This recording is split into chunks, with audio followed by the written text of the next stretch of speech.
Eder. Mac. Pallister. Ciao papà, questo è il mio nuovo numero. Il mio vecchio cellulare è rotto. Puoi mandarmi un messaggio via WhatsApp?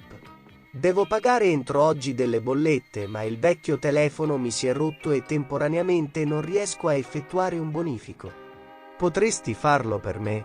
Ti restituirò i soldi dopodomani, quando riavrò accesso al mio conto corrente. Questo messaggio mi ha toccato nel vivo.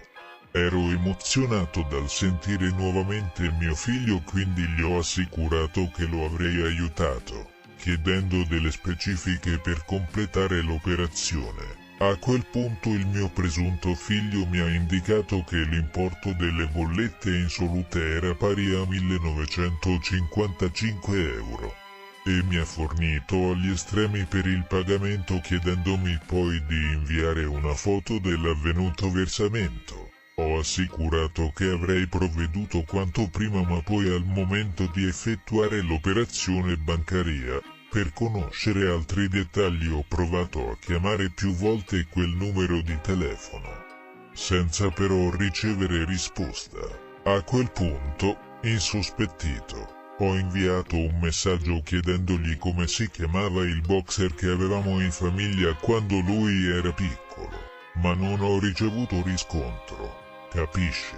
Allora ho capito che si trattava di una truffa. Ho voluto raccontare questo episodio per mettere sul chi va là altre persone. Io per poco non ci cascavo. Trovare il numero di telefono di Sebastiano su internet era semplice, perché lui lo mostrava sul suo Facebook, e sapere che avesse un figlio come Pier Giorgio era elementare, bastava seguire le interviste. I truffatori nello specifico devono aver sentito le richieste di Sebastiano fatte in TV, in cui chiedeva a Pier Giorgio di fare pace, e così hanno pensato di approfittarne, ma hanno sottovalutato un aspetto. I rapporti tra Sebastiano e Pier Giorgio sono davvero rotti.